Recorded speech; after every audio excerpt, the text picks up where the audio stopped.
बेटे ने बाहर बरामदे में शेड के किनारे एक गद्दा डाल दिया और माँ का सामान वहीं रख दिया ज़मीन पर।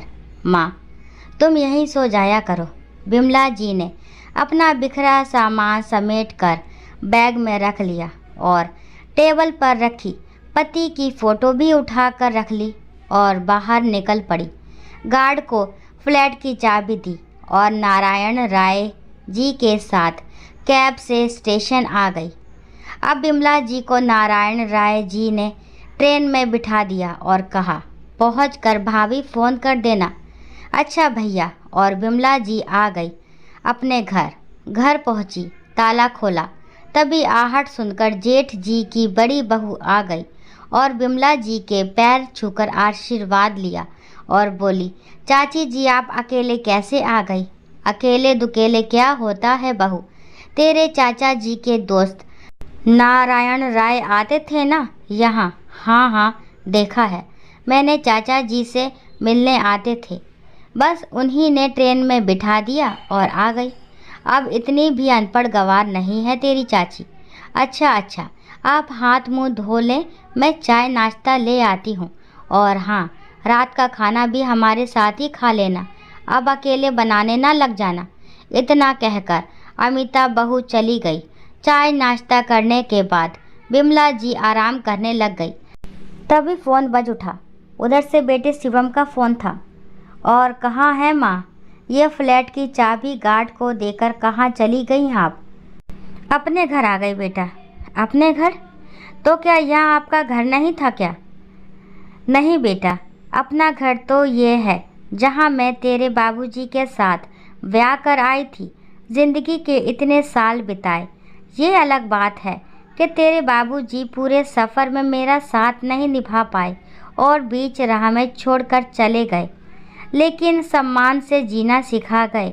वो हमेशा कहते थे कि सम्मान से जीना, चाहे नमक रोटी खाकर रह लेना, लेकिन अपमान सहकर मत रहना। इसीलिए बेटा, मैं अपने घर में सम्मान की सूखी रोटी खाकर रह लूँगी। तेरे यहाँ के अपमान के 36 व्यंजन भी हमारे लिए बेकार हैं। बहू तू भी मेरा अपमान करने से नहीं चूकता था। अब मैं यहीं रहूँगी और यहीं से मेरी अंतिम यात्रा भी निकलेगी।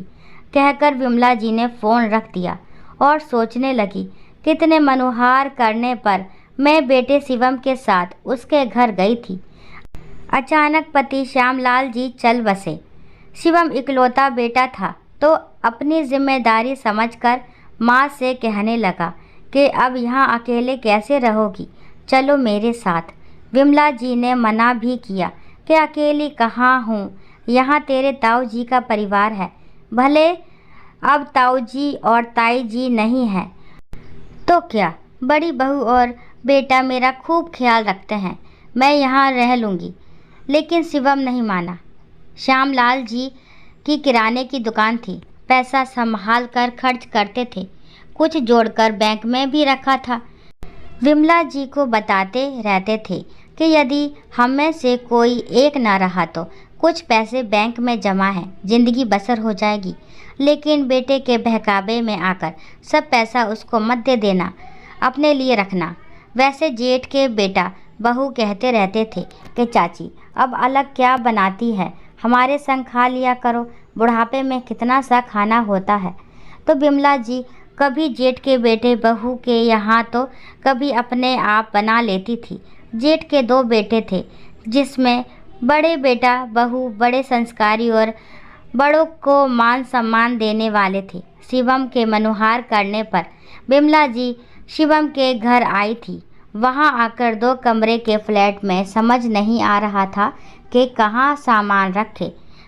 फिर शिवम बोला, माँ अभी बैठो, आपके लेटने बैठने का इंतज़ाम अभी करता हूँ। शिवम अंदर गया, जो अभी तक बाहर निकलकर विमला जी से मिली भी नहीं थी।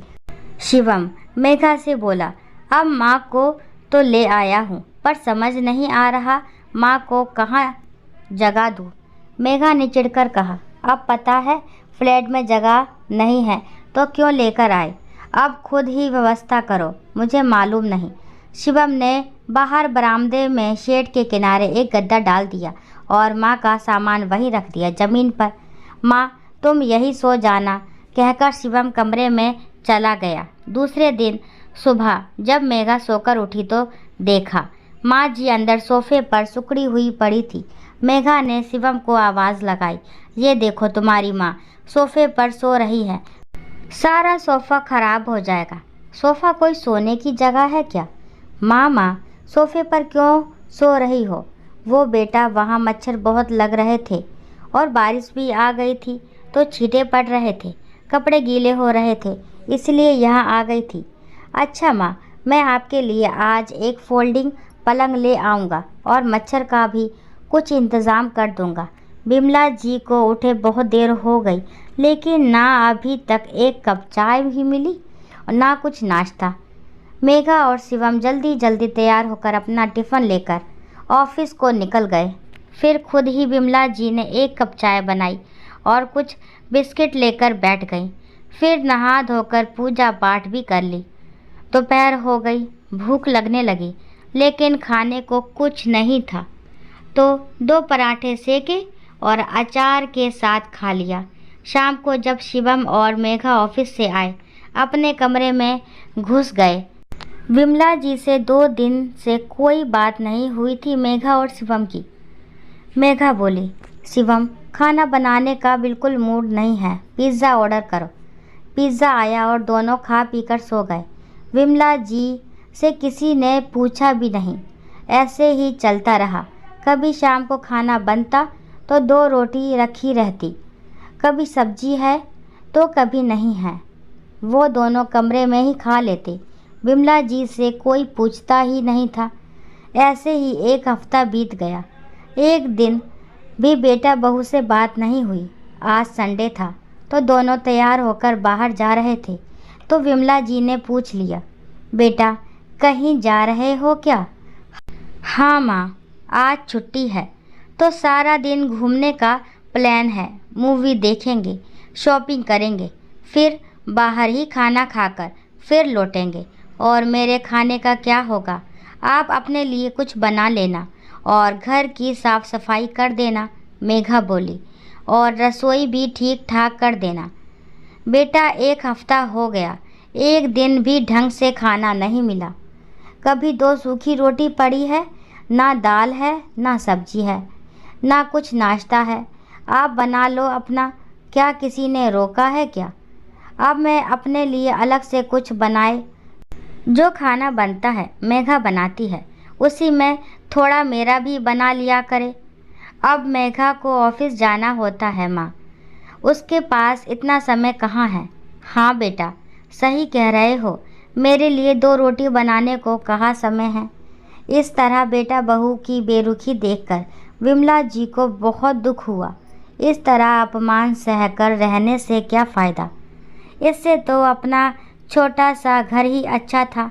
भले ही अपने पेट से मैंने जेठ के बेटे को जन्म नहीं दिया था, लेकिन बेटा और बहू कितना ख्याल रखते थे।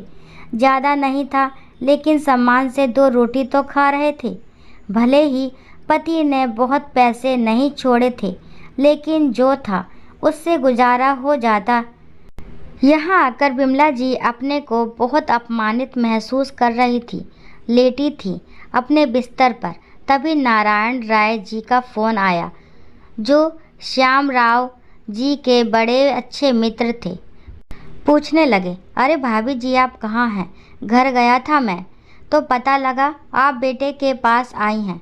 हाँ भैया, अभी 20 दिन हुए हैं यहीं आए हुए, शिवम ले आया था। अब तो मेरा दोस्त नहीं है, तो आपको अकेले ना रहकर बेटे के साथ ही रहना चाहिए, नारायण राय जी बोले। नारायण का बेटा भी दिल्ली में कहीं नौकरी करता था, तो वहाँ आना जाना होता रहता था, और शिवम भी दिल्ली में ही था। फिर बिमला जी ने सोचा नारायण जी से कुछ मदद ली जाए, और वो बोली, नारायण भाई कुछ काम है आपसे?